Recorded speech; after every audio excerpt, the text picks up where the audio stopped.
আসসালামু আলাইকুম ওরহমতুল্লাহ।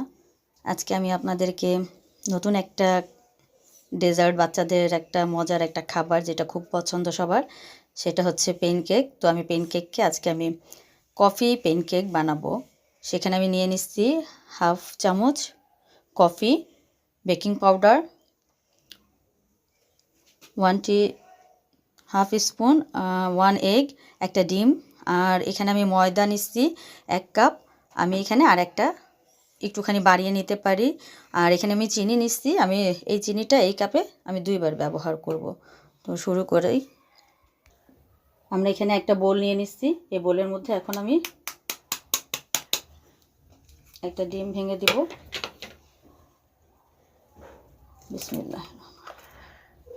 ও মাশাল্লাহ মাশাল্লাহ মাশাল্লাহ, আলহামদুলিল্লাহ, মাশাল্লাহ বলো, মাশাল্লাহ মাশাল্লাহ, দাঁড়াও দাঁড়াও দাঁড়াও, হ্যাঁ মাশাল্লাহ মাশাল্লাহ। আমরা একটা ডিম থেকে আমরা 2টা কুসুম পাইছি, আলহামদুলিল্লাহ আলহামদুলিল্লাহ আলহামদুলিল্লাহ। আমরা এখন এই ডিমের কুসুমগুলোকে আলাদা করব। আমরা একটা ডিম থেকে এখানে 2টা কুসুম পেলাম। এরকম আমার জীবনে দ্বিতীয়বার ঘটলো। অনেক খুশি লাগতেছে। আমরা এখন কুসুমগুলোকে আলাদা করে ফেলবো। আমরা এখানে একটা জালি নিয়ে নিচ্ছি। এখানে শুকনো উপকরণগুলো একসাথে আমরা চেলে নিব। আমি ময়দা দিয়ে দিচ্ছি, বেকিং পাউডার দিয়ে দিলাম, আর এখানে হাফ টিস্পুন কফি দিয়ে দিলাম। আমরা প্রথমে সাদা অংশটাকে বিট করে নিলাম। এরপরে আমরা এখানে চিনি অ্যাড করব। এখানে একটু একটু করে চিনি অ্যাড করব। এখন আমরা ব্যবহার করব এখানে রান্নার তেল, রান্নার রেগুলার তেল দিয়ে দিলাম 2 টেবিল চামচ। আমরা এখানে শুকনো উপকরণগুলো চেলে নিচ্ছি। এখন এটাকে ভালো মতো আমরা মিশাবো। কুসুমগুলো অ্যাড করে দিব। 2টা কুসুম ছিল, এই 2টা কুসুম আমি অ্যাড করে দিলাম।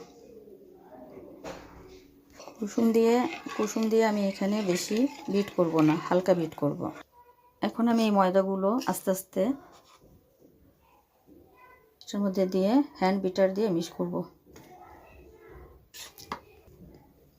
আমি এখানে এই পর্যায়ে 1 কাপ লিকুইড দুধ ব্যবহার করব। এটা একবারে দিয়ে আমি বিট করব। এবার হয়ে গেছে আমাদের বিটার তৈরি। এখন আমরা এটাকে চুলায় বসাবো। এই যে এরকম হবে। বেটারটা আমরা এভাবে গুলে আমরা 2, 3, 4 ঘন্টাও রেখে দিতে পারি, কোনো সমস্যা নাই। এখানে আমরা একটা নন স্টিকি একটা তাওয়া অথবা ফ্রাই প্যান যাই বলেন, এটা আমরা নিয়ে